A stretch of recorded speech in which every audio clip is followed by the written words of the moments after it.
Ah, bien, estamos viendo esencialmente, y ahí vamos a derivar otros temas, lo que tiene que ver con clases sociales y las influencias culturales. Durante mucho tiempo, desde la época de los egipcios hasta ahora, han habido unos pueblos que han luchado contra otros, han habido pueblos conquistadores y pueblos conquistados, han habido vencedores y vencidos. En algunos casos las cosas fueron muy agresivas, se mató gente. En otros casos no se mató gente, pero se le obligó a escapar del lugar. La gente tuvo que buscarse otro lugar.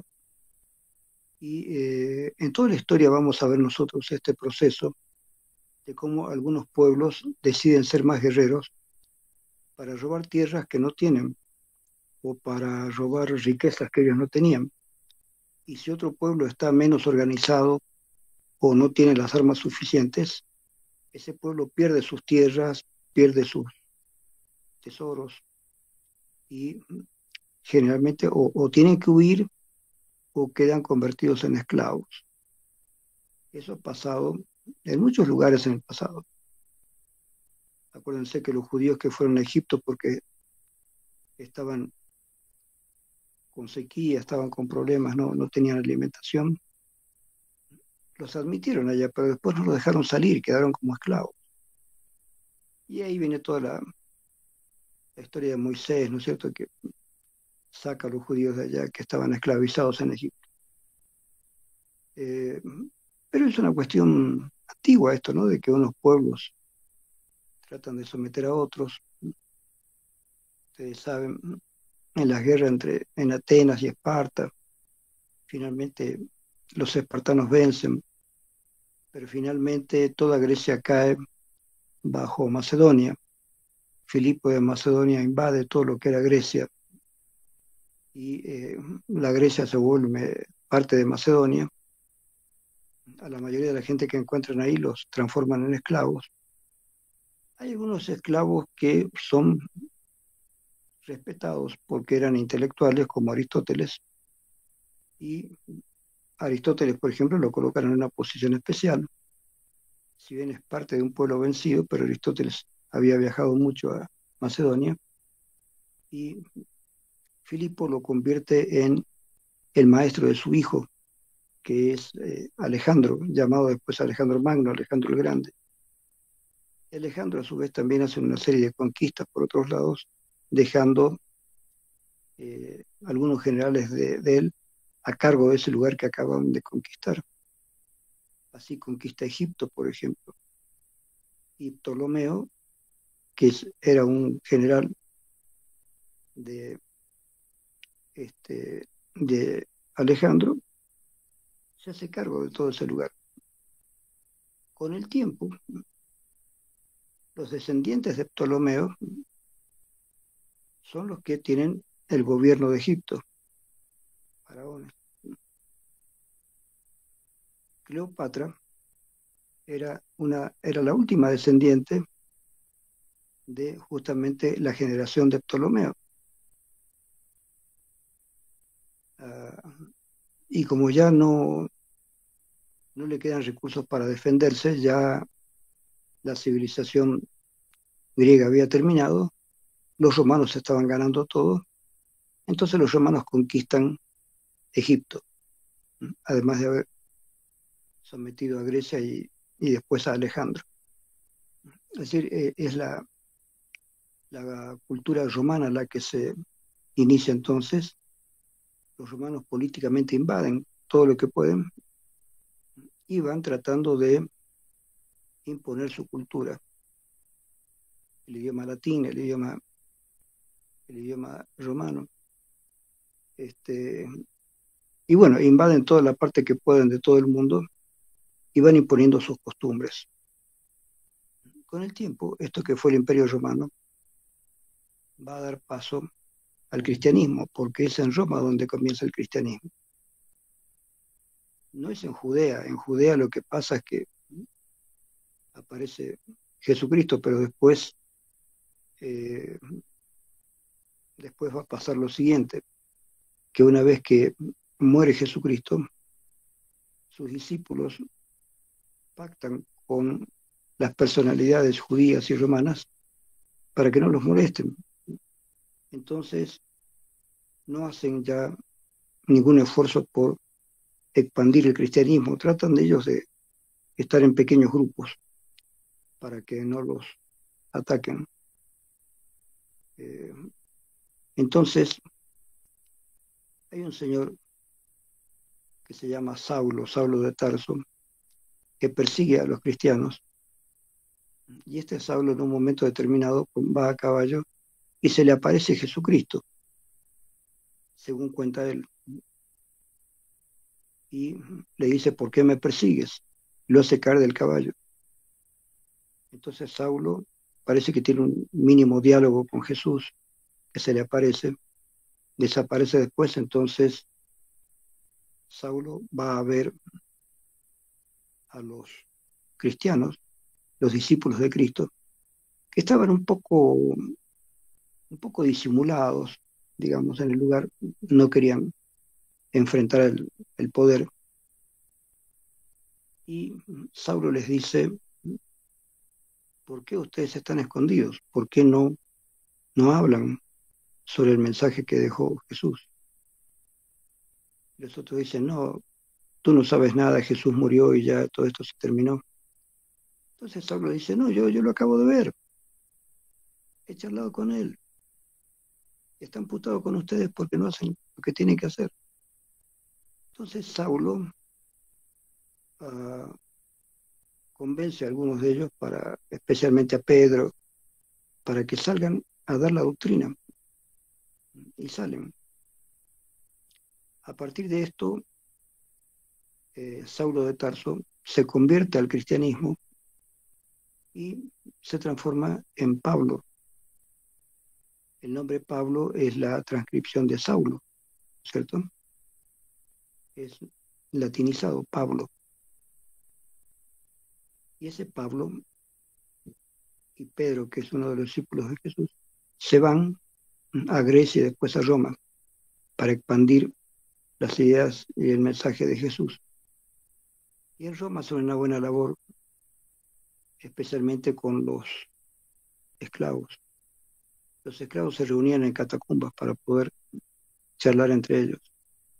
Entonces, Pedro y Saulo, que ya lo llamaban Pablo, se reúnen con ellos y les van contando en qué consiste el mensaje de Jesús. Y de ahí que se va armando poco a poco una expansión de las ideas cristianas a nivel subterráneo, digamos, físicamente en las catacumbas que había en Roma, donde estaban los esclavos. Esto le hace decir a Nietzsche muchos años después, siglo XX, que el cristianismo es una religión de esclavos. Y es cierto porque ese fue su origen, el cristianismo, no el cristianismo de Jesús, que era de los pocos discípulos y algunas personas que creyeron en él, sino el cristianismo que aparece ya como una organización fuerte, que al final de ahí va a surgir una iglesia. Ese cristianismo empezó con los esclavos en Roma. Y de ahí que algunos emperadores como Nerón trataron de quemar a los cristianos, trataron de hacer alguna guerra contra los cristianos, pero el cristianismo después se organizó y al final triunfó como escuela filosófica, como religión nueva. Y poco a poco el imperio romano fue dejando de ser romano porque los últimos emperadores ya no eran romanos, venían de otras partes de Roma. Y ahí se dice que el imperio romano termina porque son los que podríamos llamar extraños, los que empiezan a mandar en Roma. Decae el imperio romano, pero ahí se va formando poco a poco la iglesia.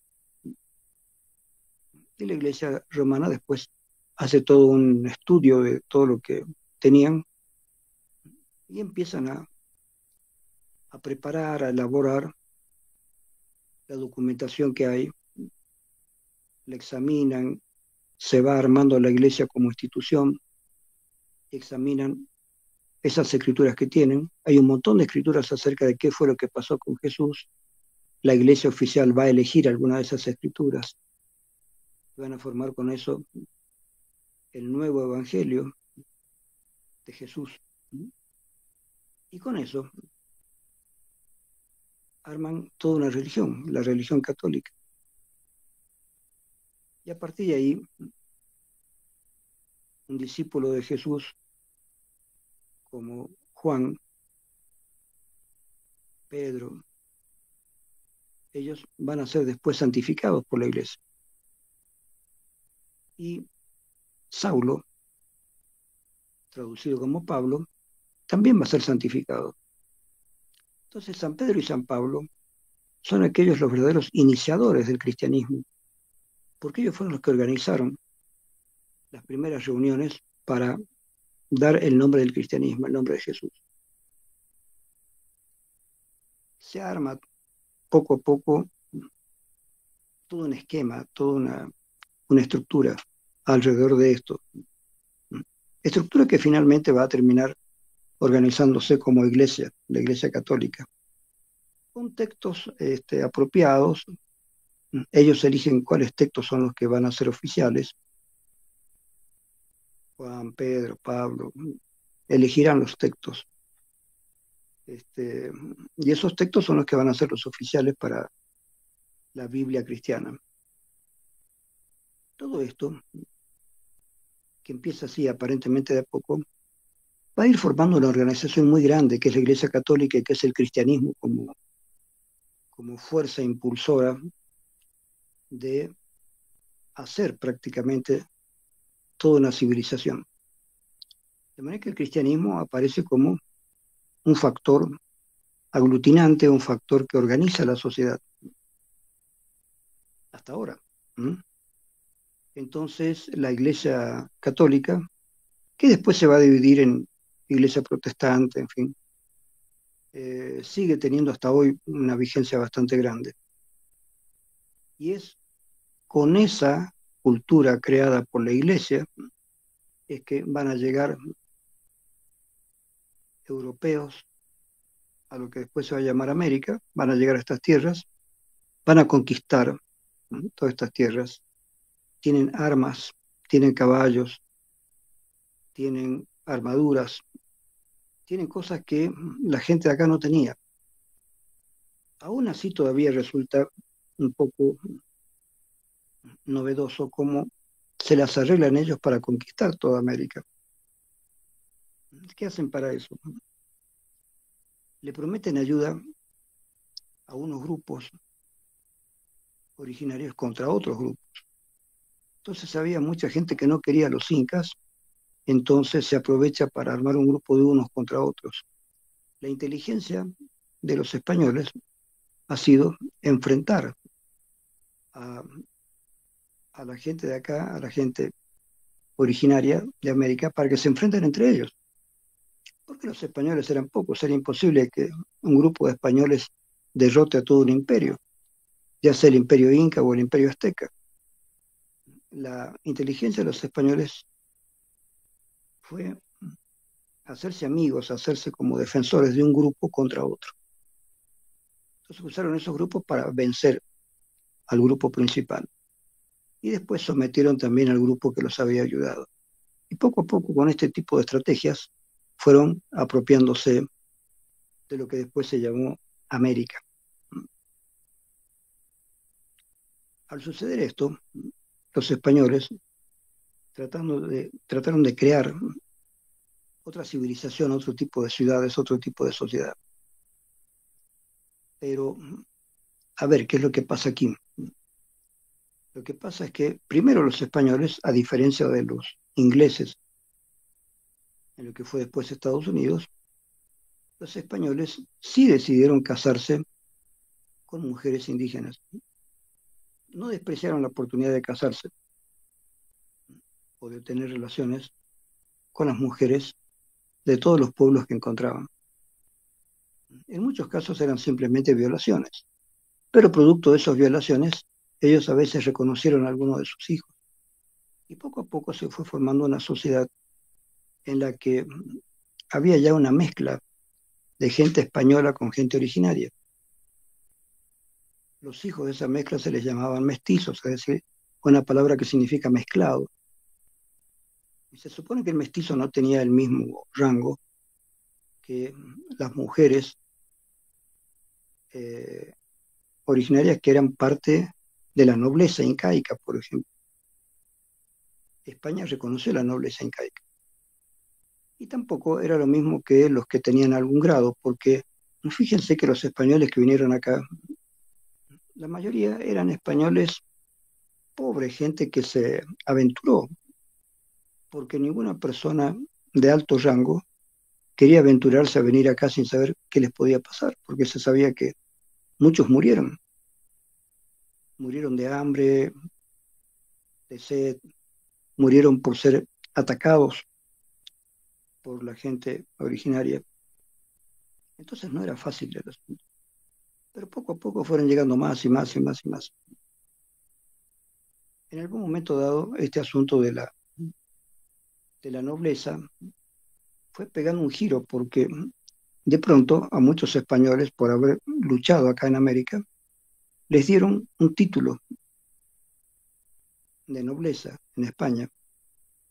Pero los nobles españoles, los nobles que eran nobles de mucho tiempo atrás, no querían a estos nobles porque decían, este, yo sé que tú eras solamente un carnicero, tú eras este, un siervo, eras cualquier cosa. Y gracias a que fuiste a América y volviste, te han dado un título, pero tú no eres noble como yo soy noble de hace años. Tú eres un noble recién hecho y todavía eres campesino, todavía eres cuidador de chanchos. A mí no me vas a venir con que eres noble, no te voy a respetar esa nobleza. Entonces muchos que tenían ya títulos de nobleza se vinieron a vivir a América porque no se sentían cómodos en España. Y acá en América se fue formando entonces una sociedad de españoles a indígenas, criollos. ¿Quiénes son los criollos? Los que nacieron acá en América. Entonces se fue formando una especie de sociedad con rangos. Primero los españoles, ¿sí? Ah, después la gente indígena a nivel que tenía algún grado de nobleza. Después los mestizos, es decir, los hijos de un español y una mujer originaria indígena. Después venía la gente indígena y después venían la gente africana, porque también en algún momento trajeron gente africana también a Sudamérica. Y después venían los descendientes de un indígena y una mujer negra o un negro y una mujer indígena. Es decir, un afroamericano con una mujer originaria de América o un hombre originario de América con una mujer africana, con una mujer este, afroamericana. Se fueron dando rangos, se estableció un cierto tipo social. Entonces la gente que provenía de gente indígena o gente afro, poco a poco quedó reducida a la esclavitud, que no es lo que se pensaba en un primer momento. Pasa que la sublevación de Túpac Amaru, que fue vencido, generó en la gente española la desconfianza de la gente indígena, porque dicen, esta gente nunca nos va a aceptar como dominadores, así que tenemos que hacerles ver que somos los dominadores. Por eso lo rodearon a Túpac Amaru, lo ajusticiaron a él, a su esposa, a sus hijos. La forma de tratarlo fue horrible y a partir de ahí los españoles ya no confiaron en la gente indígena. Pensaron que en cualquier momento se podían rebelar. Y ahí empezó ya una etapa más dura, de los españoles tratando de someter a la gente indígena y convertirla en poco menos que esclavos, para utilizarlos en la agricultura, para utilizarlos en la minería. Y fue necesario en ese entonces que los blancos se sintieran superiores, que los españoles se sintieran superiores a la gente indígena. Les cuento esto porque hay una estructura que se forma en casi toda América de blancos contra indígenas. Pero eso no fue desde el principio, no era así. Se fue formando por azares de la historia. Entonces llega un momento en que ya los españoles deciden tener poder y no permitir que la gente indígena tenga poder. Entonces someten a la mayoría de los indígenas a ser esclavos de la minería o a ser esclavos del trabajo de campo y no les permiten surgir, digamos. Son muy pocos los que surgen, que son los mestizos, por ejemplo, los hijos de español y una mujer indígena. Esos mestizos logran, mediante el comercio, tener un estatus más o menos, no muy alto, pero un estatus, digamos, de pequeña burguesía. Estos mestizos que comercian son los fundadores, digamos, de lo que va a ser el mestizaje intermediario, los que traen cosas, venden cosas. Esto del comercio, es interesante saber esto. Si ustedes recuerdan lo que yo les hablé de psicología social, la historia de la psicología social, ese es el nacimiento de la burguesía en Europa. ¿Qué era el burgués? El burgués era un comerciante, era un tipo que iba a algún lugar, cuando todavía estábamos en la Edad Media, ¿no es cierto? Iba a algún lugar y allí hacía una especie de kiosco, digamos, y vendía cosas. La gente le compraba. Después se iba, pero algunos se quedaron allí un tiempo más largo y después vinieron otros y se dieron cuenta que quedándose ahí podían ganar más, aguantándose el frío en el invierno, pero se quedaron. Y poco a poco se fueron haciendo estos círculos de comerciantes y como eran llamados burgueses, ¿por qué se llamaban burgueses? Porque Burgo era el lugar donde vendían, ¿no? Lo que nosotros decimos una tienda, digamos. A eso le llamaban Burgo. Entonces esos tipos eran burgueses porque eran los comerciantes. Y poco a poco se fue formando lugares de muchos comerciantes, igual que la cancha, el crecimiento de la cancha. Yo llegué hace 50 años en Bolivia y la cancha era muy pequeña todavía. No era lo que es ahora, digamos. Pero la cancha es eso, son comerciantes que se van juntando y van ocupando cada vez más lugar. Entonces, la burguesía, la palabra burguesía tiene que ver con esos comerciantes. Y esos comerciantes son los que van a formar al final la burguesía europea. Y aquí se va formando poco a poco una burguesía de los mestizos comerciantes. No son indígenas puros, no son blancos puros, sino que son la mezcla de blanco con indígena, según el vocabulario de la época. Entonces, ese mestizo encuentra que el comercio es lo que más le viene. Ese mestizo no quiere ser labrador, no quiere ser minero, quiere ser comerciante. Y como es comerciante, hace comercio, hace negocios, y poco a poco el mestizo se va colocando en una posición como en una especie de clase media entre los españoles y los indígenas que tienen que hacer trabajo de campo o trabajo de minería. Entonces, ahí hay una especie de comienzo de una clase media muy incipiente, muy incipiente.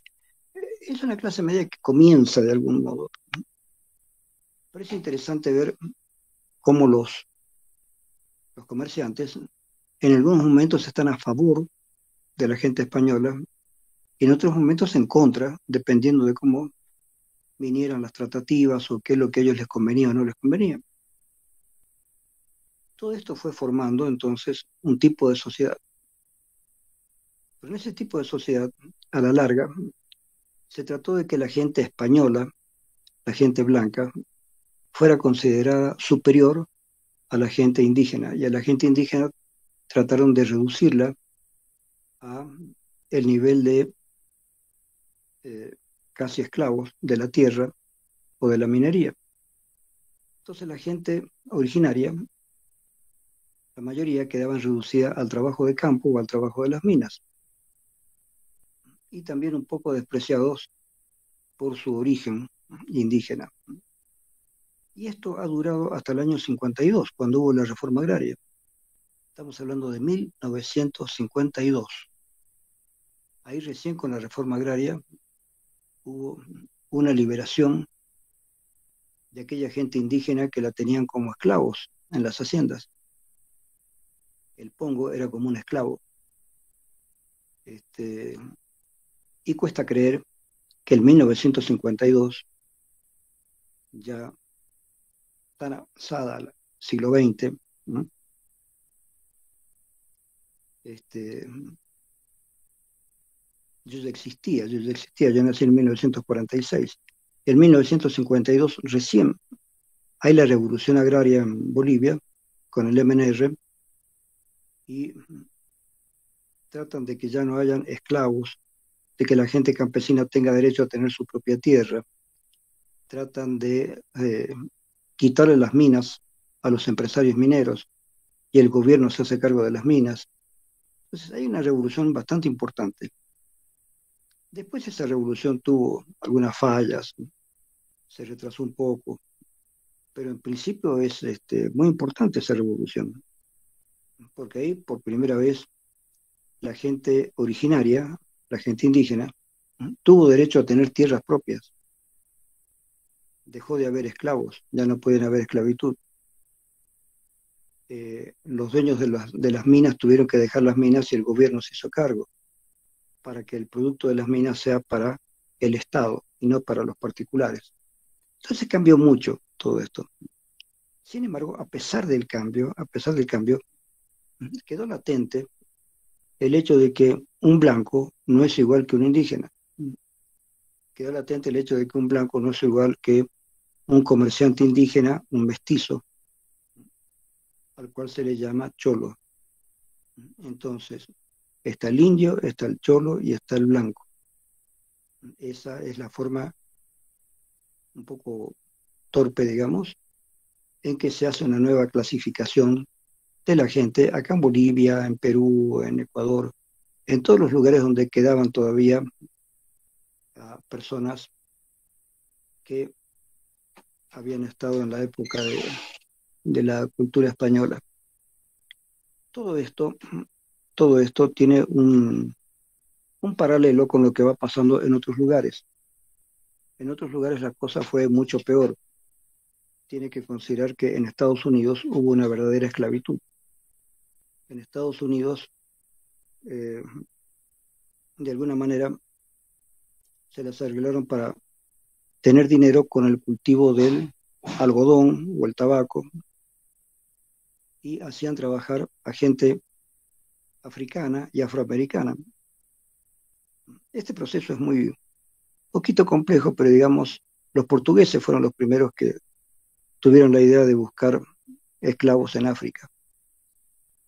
Y en África, en algunos lugares, habían grupos de origen árabe que se encargaban de cazar a la gente eh, originaria de África. Entonces el asunto era cacería de negros, digamos. Entonces estos árabes iban, cazaban negros y se los traían a los portugueses, y los portugueses los metían en barcos y después los vendían. Los vendían en Portugal, pero después los vendieron también a gente española, y finalmente lo vendieron también a gente francesa y gente inglesa. Entonces de ahí es el origen de la introducción de gente africana en América, que fueron vendidos como esclavos y fueron utilizados como esclavos. Entonces, a la gente indígena de Estados Unidos casi le exterminaron totalmente. Allí no hubo mucha negociación. mataron a casi todos los indígenas en guerras bastante fuertes, y a los pocos que quedaron los reunieron en lo que se suele llamar reservaciones, que existen todavía. Entonces, en cambio, a la gente indígena de América, de Sudamérica, no le exterminaron porque los necesitaban para trabajar en la minería y en la agricultura. Es muy difícil, por ejemplo, para un europeo hacer agricultura a más de 2.000 metros de altura. Es muy difícil para un europeo, aunque sepa mucho de minería, meterse a trabajar en las minas a 2.000 o 3.000 metros de altura. Entonces, la gente europea no iba a aguantar ese ritmo de trabajo, y por eso se dieron cuenta de que no podían eliminar a toda la gente indígena porque la necesitaban para estos trabajos, para los trabajos de minería y para los trabajos de agricultura. Eventualmente aquí en Bolivia no llegó mucha gente afroamericana. En los yungas hay todavía gente afroamericana. En toda la parte de Sudamérica, en Argentina hubo gente afroamericana, pero fueron exterminados en las guerras que había, y en algún momento les dieron libertad y se fueron. Se fueron a Uruguay y después a Brasil. En Brasil queda mucha gente afroamericana, y a lo largo de América todavía queda. Fíjense que le debemos a esa gente afroamericana mucha música, que es lo que sabían hacer. Todo el jazz que proviene de Estados Unidos tiene toda una historia relacionada con la música afroamericana. Y a lo largo de toda América, casi toda la música originaria de América es en gran parte debida a la gente afroamericana. Entonces, hay un por qué esta gente vino acá o hizo esto o hizo aquello, y cómo se va formando una estructura social en la cual los afroamericanos son esclavos, y cuando se corta la esclavitud son descendientes de esclavos. Y por eso mucha gente blanca no los quiere. Dice, ¿cómo te voy a querer si tus, tus antecesores han sido esclavos de mis antecesores? ¿Sí? Mi abuelo o mi bisabuelo tuvo esclavos negros. Entonces yo no puedo ser igual que tú. Tú no eres igual que yo. Tú eres hijo de esclavos, yo no. Es un poco la forma de razonar, ¿no?, de muchos norteamericanos que no quieren a la gente de origen africano. Y acá pasó lo mismo en el Sudamérica con el hecho de tú desciendes de indígenas, no puedes ser igual que yo. Yo soy blanco, tú eres indígena, nunca vamos a ser iguales. Tú eras sirviente de mi padre cuando mi padre tenía la hacienda tal, digamos. Entonces han quedado estas cuestiones que influyen sobre la cultura. Aquí hay un problema político, un problema, si quieren, racial también, pero fundamentalmente un problema cultural, digamos, ¿no es cierto? Porque la gente de cultura europea cree ser superior a la gente de cultura autóctona, porque el hecho de ser descendiente de incas o de aymaras, qué sé yo, no significa que esa persona no tenga cultura, no tiene la cultura que tenían los españoles que llegaron. Además, los españoles que llegaron por primera vez acá no eran cultos tampoco, para nada. Muchos de ellos eran criadores de chanchos antes de venir aquí a América a conquistar América. Entonces, los que vienen después, los hijos de los colonizadores, sí tienen una cierta cultura europea. Y como se apropian de toda Latinoamérica, se apropian y ellos establecen la supremacía de una cultura europea y tratan en la medida de lo posible de borrar o de no dejar que siga desarrollándose las culturas autóctonas, ya sea de origen quechua, aymara, oriental, guaraní. Ellos tratan de terminar con esas culturas y de alguna manera imponer la cultura occidental. En gran medida eso se ha logrado. pero se ha logrado más que nada con la gente descendiente de europeos o con la gente que descendía de comerciantes, lo que hemos llamado el mestizo, que fue llamado después el cholo, pero en esas personas hay una supremacía de la cultura española, de la cultura europea. Todo esto se fue haciendo más grande cada vez y hemos llegado al siglo XX, después al siglo XXI, donde todavía tenemos estas luchas entre la gente que quiere recuperar una cultura originaria, original, y las personas que todavía insisten en que se mantenga la cultura occidental, porque ya no hay a dónde disparar, porque ahora la cultura occidental es la cultura mundial. La cultura occidental abarcó todo el mundo, como si ya no importara ninguna otra cultura, ni la cultura china, ni la cultura de la India, ni la cultura de Egipto, ni la cultura nada. Hay una cultura occidental impuesta por Europa y por Estados Unidos que tiene que ver con la literatura, que tiene que ver con la música, que tiene que ver con la industria, que tiene que ver con la ciencia. Entonces, a esa cultura estamos todos pegados porque es una cultura que nos jala, nos arrastra. Y el castellano es un idioma que se habla en España y en toda América, incluso en Estados Unidos. Está avanzando mucho el aprendizaje del español en Estados Unidos. Pero indudablemente la lengua que supera a todas es el inglés. ¿Por qué? Porque los primeros conquistadores del mundo, así ya durante los siglos XVII, XVIII, XIX, fue Inglaterra. Y después de la Segunda Guerra Mundial fue Estados Unidos. Es decir, dos países cuyo idioma principal es el inglés han sido los que han tenido avance en todo el mundo, influencia en todo el mundo. Primero los ingleses con sus colonias inglesas, después los norteamericanos con su influencia sobre todos los países que han podido, especialmente en América. Y una influencia que se da a veces de maneras indirectas, como a través del cine, de la televisión, de la literatura, de la música. Entonces, a través de muchas cosas, la gente, los políticos norteamericanos, han influido en otros países y han influido aquí en Latinoamérica. Veamos una cosa interesante. El jazz, por ejemplo. Ustedes saben que el jazz fue lo que originó el rock. Y el jazz, a su vez, es una evolución del soul. Es decir, es una música que originalmente era una música religiosa de la gente afroamericana. La gente afroamericana se reunía y cantaban canciones de origen religioso para ellos en algunas ceremonias, especialmente en la muerte de alguien. Y hubo una cuestión interesante. Cuando la gente afroamericana, los negros en Estados Unidos, llevaban a uno de los suyos a enterrarlo porque había fallecido, ellos cantaban, o algunos que sabían interpretar un poco con algunos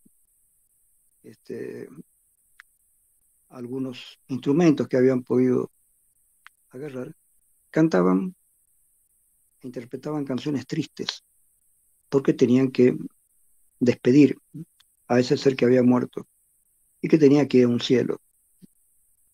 Pero después, cuando terminaba esa ceremonia, volvían otra vez al lugar donde habían partido y ahí cantaban cosas alegres e interpretaban cosas alegres, porque decían, bueno, este tipo ya se fue al cielo y ya no es esclavo. Ojo, hasta que murió era esclavo. Murió y ahora está libre, está en el cielo con Dios. Entonces cantaban canciones alegres o interpretaban canciones alegres. Un poco eso está en el origen del jazz. ¿Sí? Los negros fueron obligados también a luchar en las batallas, que fueron una guerra civil tremenda que hubo en Estados Unidos, y Abraham Lincoln quería hacer esa guerra, entre otras cosas, para liberar a los negros, y también para impedir que la gente del sur se ocupara de todo Estados Unidos. La gente del norte quería hacer industrias y la gente del sur quería tener plantaciones de algodón, plantaciones de tabaco. y eran vagos que no querían trabajar y tenían sus esclavos. Entonces la gente que estaba queriendo hacer industria dice, estos tipos son improductivos, entonces tenemos que hacer industrias, tenemos que hacer otro tipo de producción. Y bueno, Lincoln ganó la guerra, le dio libertad a todos los esclavos. Eso no impidió que ciertos grupos racistas mataran a mucha gente afroamericana. Agarraban a algún negro así descuidado y lo colgaban en algún lugar, lo dejaban en un camino colgado, para que supieran que los blancos no aceptaban la liberación de los negros. Así que ha sido una lucha terrible que continúa. Ojo, esto no ha terminado totalmente. El hecho de que Barack Obama haya podido ser presidente no ha impedido que existan todavía los grupos racistas en Estados Unidos. Y algo parecido, aunque menos radical, ha sucedido en el resto de Latinoamérica. Un poco el desprecio a la gente campesina, un poco el desprecio a la gente indígena o descendientes de indígenas. Eso todavía continúa y estamos todavía en pleno proceso, digamos, de un cambio radical para que la gente campesina pueda también tener acceso a cualquier privilegio. Así, la gente campesina no por ser campesina tiene que ser esclava, no por ser campesina descendiente de quechos o de aymaras, no por eso tiene que ser despreciada o marginada.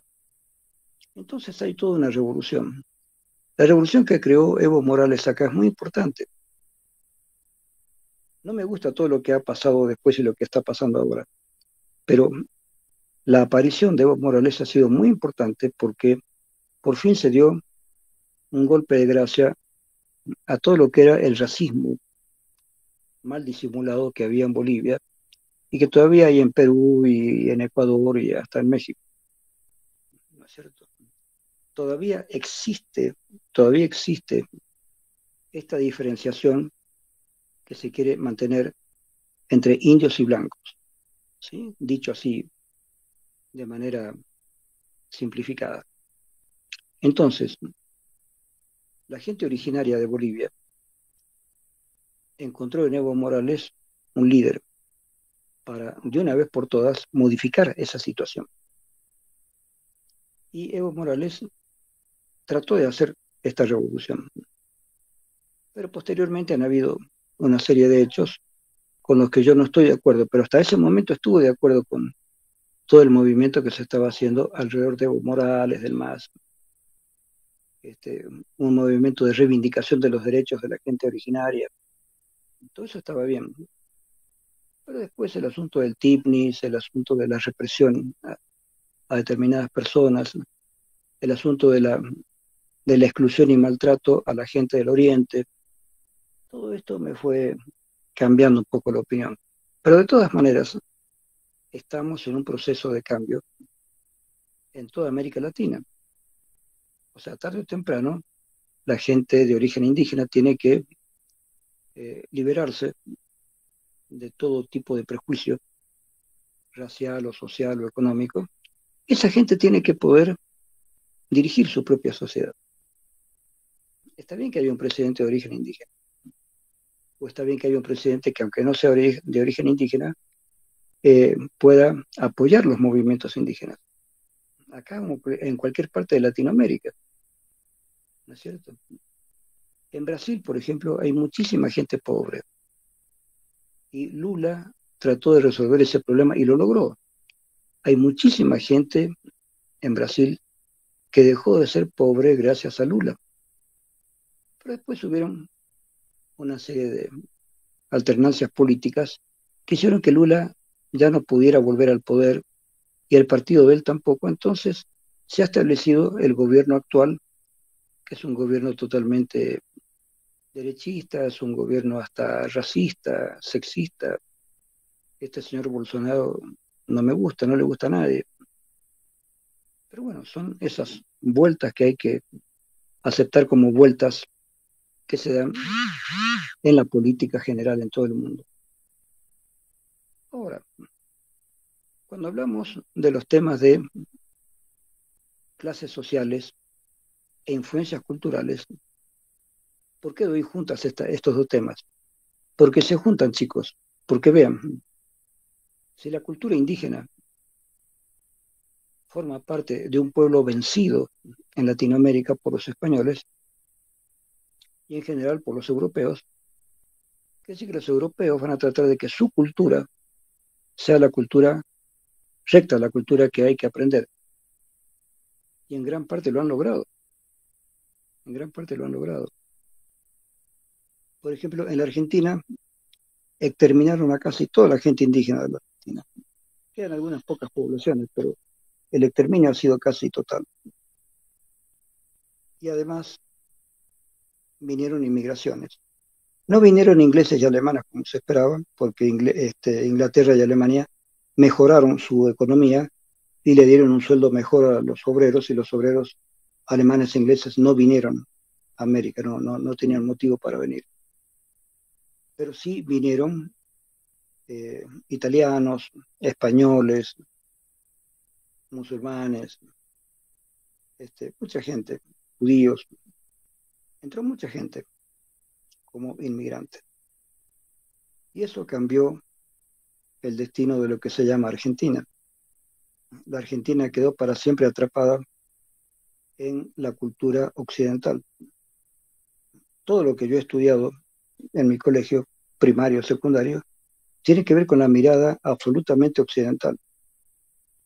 Cuando yo estudié una materia de historia que se llama historia colonial, y especialmente argentina, historia colonial americana y especialmente argentina, fíjense, hemos estudiado la historia de los pueblos americanos, pero contada por los invasores. Por eso se llamaba historia colonial, la historia de las colonias. Entonces era todo el régimen español y después criollo, pero mirado desde el punto de vista de Europa, no mirado desde el punto de vista indígena. Y después la historia argentina y la historia universal, la historia de Europa. Yo aprendí mucho historia, pero desde el punto de vista europeo. Hasta tal punto que una vez, con una familia francesa que vino a cenar a mi casa, estuvimos charlando y yo les comenté de un detalle y tuvimos una discusión con el señor francés con el que estaba charlando. Entonces vine a mi biblioteca, agarré un libro, porque en ese entonces todavía no había la computadora con tantas información, y le mostré que yo tenía razón. Yo tenía razón acerca de qué fue lo que pasó con De Gaulle y por qué De Gaulle tuvo que renunciar y dejar la presidencia. Yo sabía eso y le gané al francés en algo que tiene que ver con su propia historia. Así que de pronto me di cuenta que yo sabía más historia francesa y más historia europea que muchos de los europeos con los cuales me he encontrado después. Cuando yo vivía en La Paz, tuve una charla en una librería con un muchacho que era de Suiza, creo. Estuvimos charlando sobre literatura y le comenté de las obras de Bertrand Russell y le comenté que me gustaban las novelas de Bertrand Russell, que escribió un tomo de novelas cortas. Y este muchacho europeo me decía, no, imposible, Bertrand Russell no escribe novelas. Digo, sí, escribe novelas. Ha escrito tal, son novelas cortas, es un único libro que tiene de novelas cortas. Él se animó a hacer un libro de novelas, a pesar de que era ensayista, filósofo. Es decir, la curiosidad de los argentinos con la educación que hemos tenido es muy grande y por ahí sabemos más cosas que los mismos europeos, ¿no? Porque nos han dado una enseñanza totalmente europeizada. De manera que cuando me vine a vivir a Bolivia, me ha costado un poco ubicarme en el plano intelectual, cultural, y he tratado de comprender todo lo que pasaba acá. Cuando yo vine en 1970, todavía las señoras de pollera no entraban al cine, no entraban a las confiterías, no entraban a los restaurantes. Ahora sí, pueden, ¿por qué no? Ahora sí todo el mundo puede entrar a donde sea. Es decir, que yo he visto, soy partícipe, soy testigo de cambios importantes que han habido en Bolivia. Fíjense que en el año 70 ya era casi 20 años más que en el 1952. Es decir, en el 52 se hizo la reforma agraria, se hizo la liberación de la cuestión indígena, pero no fue suficiente, no fue suficiente. Y me consta porque cuando yo vine aquí a Bolivia vi varias cosas interesantes y preocupantes acerca del desprecio que había sobre la gente de origen indígena. Eh, no solamente eso, me encontré con cosas totalmente rarísimas. Por ejemplo, en un lugar me invitaron a pasar el año nuevo ahí, y cuando cantaron una cuestión, no sé, no creo si era para Navidad o Año Nuevo, y lo que cantaron no era una pieza así navideña ni de Año Nuevo, cantaron el himno de Francia, la Marsellesa. Yo me pregunté, ¿cuán equivocadas pueden estar estas personas viviendo en Bolivia, en el centro de América Latina, y cantando la Marsellesa para un año nuevo o para una Navidad? ¿Qué piensan? O sea, me costó mucho ubicarme en cómo pensaban las clases altas o las clases medias en Bolivia con respecto o para diferenciarse de la clase campesina o de la clase pequeño burguesa. Y vamos a hablar de pequeño burgués con el comerciante, digamos. El comerciante que no es indígena ni es blanco. No es indígena, no se lo utilizaba, no se utilizaba la palabra cholo o mestizo para indicar que esa persona no es indígena, pero tampoco es blanco, ¿no es cierto? Está a medias. Y está a medias culturalmente también, porque la persona que se hace comerciante no es todavía aceptado totalmente en la ciudad, pero ya no está en el campo. Si vuelve al campo, la gente de campo no quiere mucho al mestizo. Y en la ciudad tampoco la gente de la ciudad, la gente de origen europeo, tampoco lo quiere mucho. Entonces el mestizo sabe que no es querido en un lugar ni en otro. Entonces tiene que empezar a hacer su propio mundo, el mundo del comerciante. Pero con el tiempo los comerciantes han llegado a tener muchísima importancia en Bolivia. ¿Por qué? Porque Bolivia nunca pudo tener industrias. Es muy complicado tener industrias.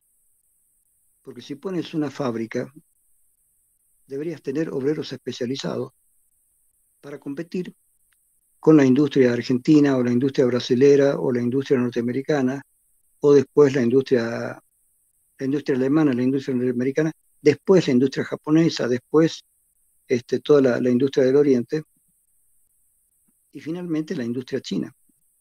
O sea, toda la historia de la industria tiene que ver con otros países y Bolivia no podría haber competido en ese ámbito.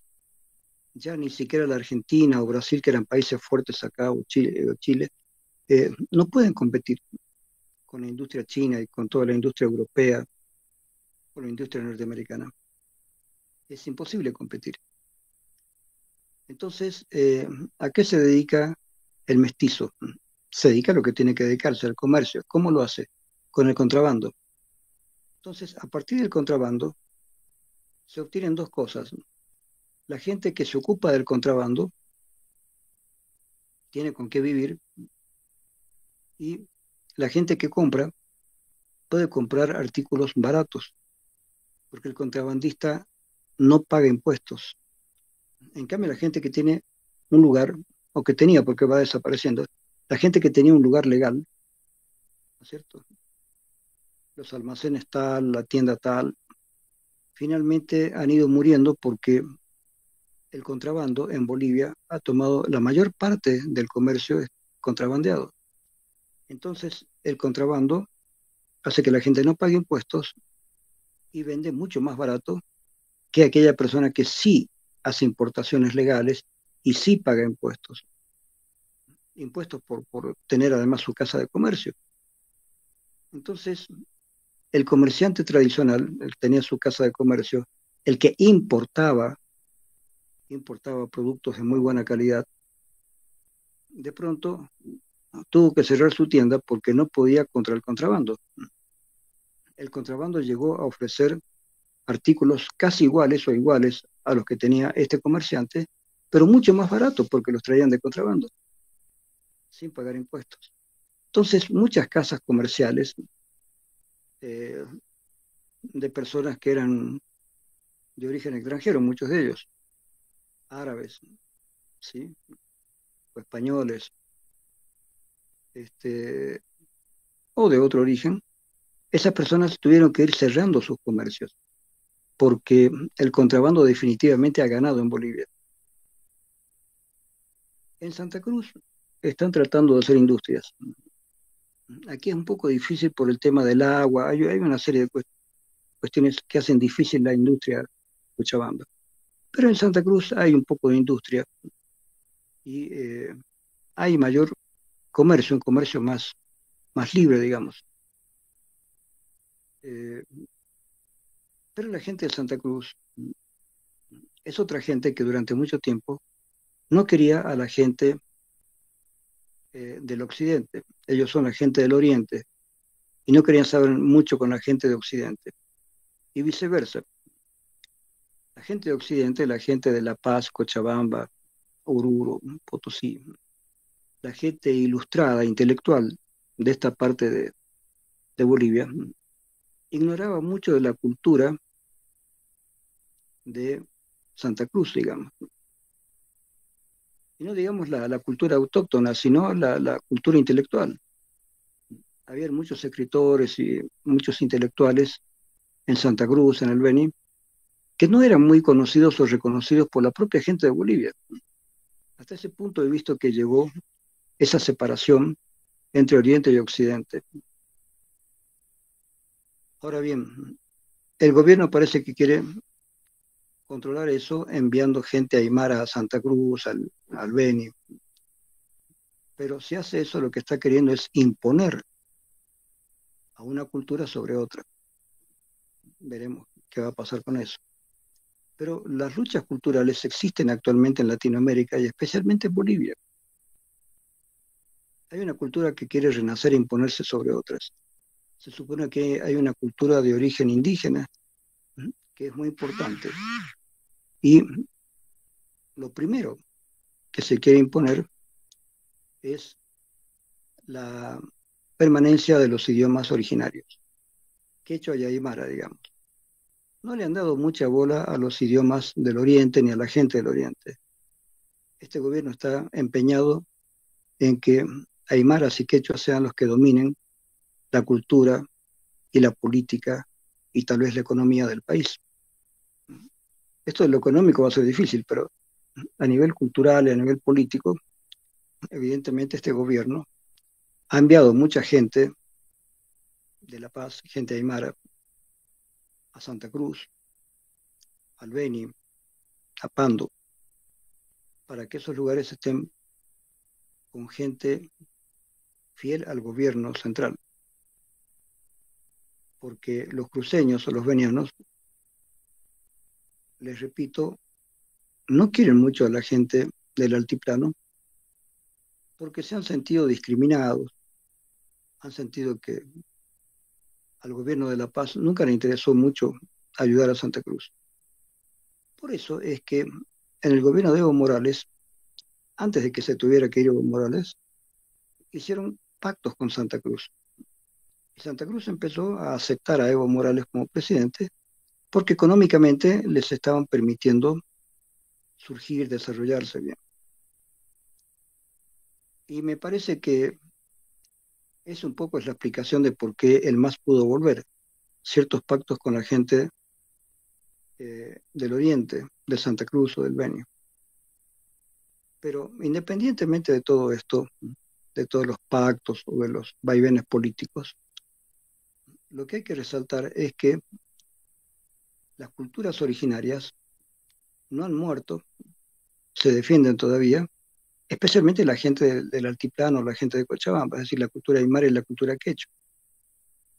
Les repito, no así las culturas orientales a las cuales se las ha dejado morir y se las está dejando morir, como que no interesara para nada la gente del Oriente, lo cual me parece una barbaridad.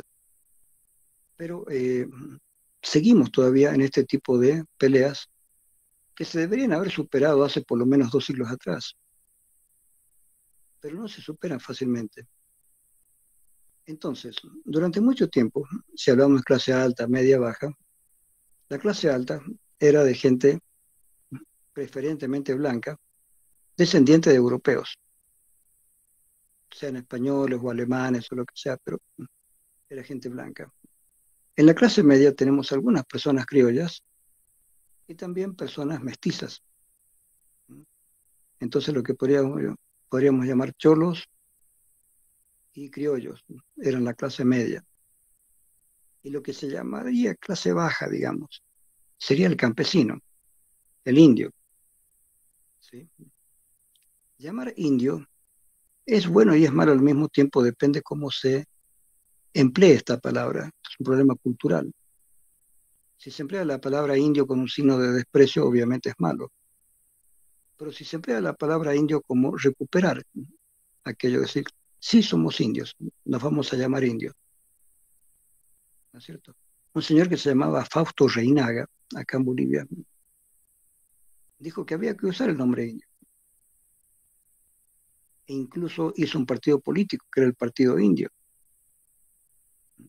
Tiene algunos libros publicados que yo tengo, y habla sobre todo de la cultura india, y emplea la palabra indio como renovándola, como dándole a la palabra indio un valor opuesto a muchos valores occidentales. Así que todo lo que para él era la cultura india, la lucha india, el partido indio, era importante.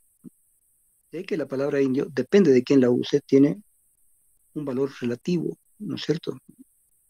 Si la usa un blanco en una forma de desprecio, bueno, esto tiene su limitación. Pero si la usa personas que son de origen indígena, así como Fausto Reinaga la usa como una cuestión de reivindicación, ahí hay un uso positivo de la palabra indio, porque le da un valor a esa palabra, un valor cultural. Él dice, no podemos avergonzarnos de la cultura india porque los indios hemos podido preservar una cultura, hemos podido preservar un idioma, una cultura, costumbres. Si bien las culturas de origen indígena, sí, indígena, variaron con la llegada de los españoles, pero se mezclaron muchas cosas. Hasta el idioma está mezclado. Hasta la gente de origen europeo, cuando habla español, lo habla mezclado con expresiones quechuas o aymaras, porque es algo que se ha dado. Un poco del idioma quechua y aymara se ha ido mezclando con el idioma español y se ha ido formando un lenguaje típicamente boliviano, pero especialmente de acá, del centro y del altiplano de Bolivia.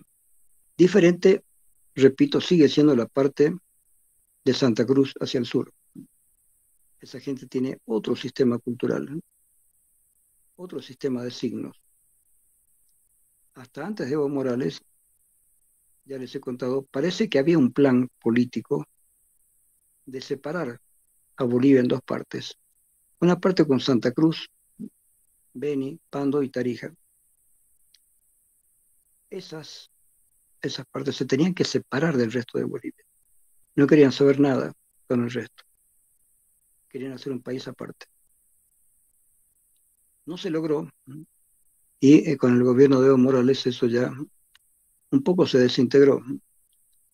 Entonces, para evitar eso es que el gobierno está enviando a veces gente aymara a todas partes de Bolivia, gente aymara masista, de manera que esa gente pueda impedir que se le escape al gobierno una partición del país, digamos. Sin embargo, es posible que en el futuro hayan cambios. Todos los países cambian. A lo mejor algún día se da una ruptura de esas, como a lo mejor algún día en la Argentina se da una ruptura entre el sur argentino y el norte, o entre Buenos Aires y el norte y el sur. A lo mejor Buenos Aires queda como un país pequeño, pero que tiene todo. Difícil que eso suceda porque Buenos Aires vive del interior. En el interior es donde se producen frutas, verduras, ¿sí? Todo el mercadeo importante está en el interior del país, no en Buenos Aires. En Buenos Aires lo único que hay es gente y edificios, nada más. Hay fábricas en Buenos Aires, pero la mayor riqueza está en el resto del país. No sé qué podría pasar si Buenos Aires se separa del resto de la Argentina, no sé qué podría pasar, pero algunas veces se ha pensado eso. Algunas veces se piensa en la separación, en la partición de un país, que no es algo extraño. Acuérdense, como les dije, que en Estados Unidos el país se partió en dos con la guerra de secesión. Secesión significa justamente separación. La guerra de secesión, la guerra de separación entre el norte y el sur. Ganó el norte, perdió el sur. Perdieron los esclavistas. Y como ganó el norte con Abraham Lincoln, todos los afroamericanos quedaron libres. Quedaron libres. Se abolió la esclavitud en Estados Unidos. Pero aquí todavía no, todavía hubieron signos de esclavitud, como yo les digo, hasta 1952, con la reforma agraria, con la nacionalización de las minas, etcétera. Entonces, hubo ahí un movimiento interesante en Bolivia, pero que tardó mucho tiempo, 1952. ¿Sí? O sea que hasta 1952 habían tratos de esclavitud en Bolivia. Y también en Ecuador, también en Perú, ¿no es cierto? Sabemos que toda la gente originaria de la época del Imperio Incaico está fundamentalmente en el norte de Argentina, el norte de Chile y lo que ahora es Bolivia, lo que es Perú y es Ecuador. Esta es la zona de influencia del Imperio Inca. Fue la zona de influencia. Y no sabemos, si no hubieran llegado los españoles, no sabemos si los incas hubieran llegado a dominar más al norte, hasta dónde hubieran llegado, o hasta el sur, hasta dónde hubieran llegado. Alguna vez creo que les he comentado que en la Argentina había una provincia que se llama Santiago del Estero, y allí se hablaba quechua hasta no hace mucho tiempo atrás. Y hay un instituto del quechua santiagueño, hay un diccionario de quechua santiagueño. Es decir, si se hablaba quechua ahí, es porque la influencia incaica llegó hasta ahí. Raro que no ha llegado alrededor. No sé por qué, y todavía no hay un estudio contundente sobre esto, por qué Santiago del Estero es una zona donde hay todavía habla quechua, por qué hubo tanta influencia del idioma quechua ahí, en ese lugar. Otra cosa que me llama la atención es que esas folclóricas originarias de Santiago del Estero se ven también en Tarija, ¿no es cierto? Bailar la chacarera, malambo, todo esto es típico de Santiago del Estero y también se produce acá en Tarija. No hay aparentemente ninguna relación entre Tarija y Santiago, porque hay zonas intermedias, ¿sí? Hay otras provincias intermedias que uno dice que es raro que desde aquí hasta allá haya la misma identidad cultural. Eh, pero habría que ver si estos fueron enclaves incaicos de la época del Imperio Inca, que eso un poco explicaría, digamos, porque los incas, ¿qué es lo que hacían? Agarraban gente de un pueblo y la trasladaban lejos, ¿no? Y fundaban otro pueblo. Y a cada pueblo que encontraban lo iban sacando de ese lugar y los trasladaban a otro lugar. ¿Por qué? Porque hasta que esa gente trasladada pudiera afincarse en ese lugar, pudiera orientarse en ese lugar, iba a pasar mucho tiempo y mientras tanto no iban a tomar armas contra el Inca. Tenían primero que situarse, acostumbrarse al lugar. Así que el Inca les daba el trabajo de hacer tal y cual cosa y con eso los entretenía y la gente ya no podía volcarse contra el Inca porque además dividía a la gente no tenía totalmente los recursos como para hacer un ejército y volcarse contra el Inca. Por eso cuando llegan los españoles, muchas de estos pueblos y culturas que habían sido separados del lugar original, le piden a los españoles que derroquen a los incas, porque los incas son esclavizadores y les rompen la unidad de su cultura. Así que como ven, el asunto es complicado. Eh, pero bueno, ¿por qué estudiamos entonces estos dos temas juntos? Clases sociales e influencias culturales. Porque no es ninguna casualidad entonces que en América Latina la gente de origen indígena haya estado en la clase baja y la gente de origen extranjero haya estado en la clase alta. Y la gente más pobre o comerciantes han estado en la clase media, sea que desciendan de indígenas o sea que mestizos o no, pero esa gente que se dedica al comercio es la gente que queda al medio, digamos. Lo que podríamos llamar clase media es la clase comerciante. Pero con el tiempo esa gente comerciante ha ganado mucho dinero, ha hecho muy buenos negocios y ahora esa gente o sus hijos están empezando a tener la posibilidad de estar en la clase alta de Bolivia, sea por lo que sea. Hay mucha gente eh, con padres comerciantes que han estudiado en la universidad y ahora son ingenieros, tienen algunos títulos, viajan al exterior, vuelven, establecen algún comercio legal para cuestiones de construcción. La construcción aquí está dando un giro interesantísimo porque cuando hay construcción en un país, hay mucha gente que tiene trabajo. Hace un edificio. En ese edificio tienen que trabajar albañiles, plomeros, electricistas, gente que además produce y vende los elementos que se necesitan, ¿no es cierto? Cables eléctricos, bombillas de luz, pisos, grifos, etcétera. Hay toda una cantidad de gente que va a arreglar cosas o que va a poner las cosas en su sitio, plomeros, etcétera. Entonces, hacer un edificio le da trabajo a mucha gente, incluso a los que importan los materiales con que se va a hacer el edificio.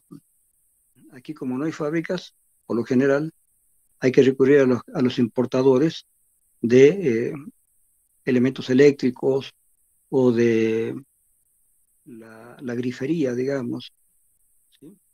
Entonces, hay muchos elementos que se tienen que importar. Entonces, todos ganan cuando hay edificios. Y últimamente, en Cochabamba hay muchos edificios. En La Paz hay muchos edificios. En algún momento eso parará, pero mientras eso funciona, hay mucha gente que puede vivir de eso, porque son comerciantes, porque son albañiles, porque son electricistas, etcétera, etcétera, etcétera. Le da trabajo a mucha gente el hecho de la edificación. En cualquier país es así. Cuando se edifica mucho, cuando se construye mucho, ahí hay trabajo para mucha gente. Entonces, esto funciona. Y justamente la gente que desciende de los comerciantes, que se vuelve profesional, porque han estudiado en la universidad, esa gente a su vez instala nuevos negocios, hace negocios con cosas diferentes que las que se hacían antes, pueden importar maquinaria o pueden importar cosas para los edificios. Entonces de pronto todo esto se va agrandando, la posibilidad del comercio, de la ingeniería, de las profesiones, ¿no es cierto? Así que Bolivia está realmente cambiando. Este cambio sí podemos decir empezó en el 52, pero muy lentamente, pero de hace 40 años atrás, digamos. Poco a poco empezó el cambio. Y ese cambio ahora es muy grande porque no se puede parar sencillamente, porque Bolivia ya entró en una onda de cambio a nivel comercial, a nivel mínimamente industrial, este, a nivel profesional además. Hay muchos profesionales en profesiones relativamente nuevas que no habían antes. Entonces, de pronto también tiene mucho auge acá el querer estudiar administración de empresas. ¿Por qué? Porque hay más empresas que antes, empresas de todo, empresas de alimentación, empresas de construcción, empresas de compra y venta, de todo. Entonces, se ha agrandado muchísimo el aspecto comercial y en parte industrial de Bolivia. Así que todo esto le ha dado a Bolivia un vuelco muy, muy grande. Esto viene desde hace mucho tiempo atrás, ¿sí?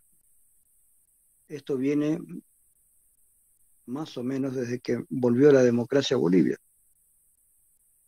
Después del golpe de García Mesa, cuando finalmente se volvió a la democracia, gracias a un último militar que lo derrocó García Mesa y ese militar hizo el paso hacia la democracia, eh, empezó una onda democrática que sigue hasta ahora. Y en esa onda democrática, poco a poco, se empezó a activar más el comercio, la industria, la economía en general. Y eso también dio paso a que se pudieran mejorar las condiciones de vida de mucha gente. Porque no es cuestión de seguir con la agricultura y nada más. Hay muchas, muchas formas de mejorar la economía de un país, sin dejar de lado las posibilidades de agricultura, ganadería, pero son formas más tradicionales. Lo interesante es cuando un país se puede industrializar. Y no se puede, si no se puede industrializar, lo interesante es la posibilidad del comercio. El comercio también genera mucho dinero. La gente que trabaja en la cancha, que viene trabajando desde hace tiempo, muchas de esas personas ganan mucho dinero. Porque no solamente tiene una tienda, tiene varias tiendas. No es una persona, es una familia. Y no solamente tiene tiendas en la cancha, tiene tiendas en la ciudad. Entonces, hacen importaciones por casi nada, porque hay mucha importación de contrabando.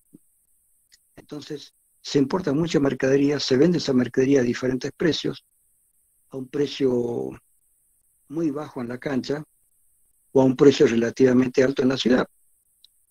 Pero es el mismo comerciante el que tiene un comercio en la ciudad y otro en la cancha.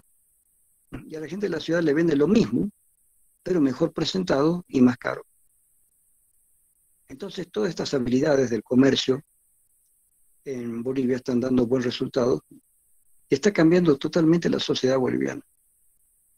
Así que esto de la cultura y las clases sociales se está transformando nuevamente. Ya no podemos hablar de clases sociales y cultura como se hablaba hace 50 años atrás. Esto es otra Bolivia, está cambiando totalmente todos los parámetros. Y no solamente en Bolivia, sino en todo el mundo. En este momento hay un poco de desorden, pero también hay transformación. Listo, hasta acá nomás. Gracias chicos, estudien bien ese capítulo. Chao, chao. Gracias, Lice. Chao, chao. Gracias, Lice. Hasta luego.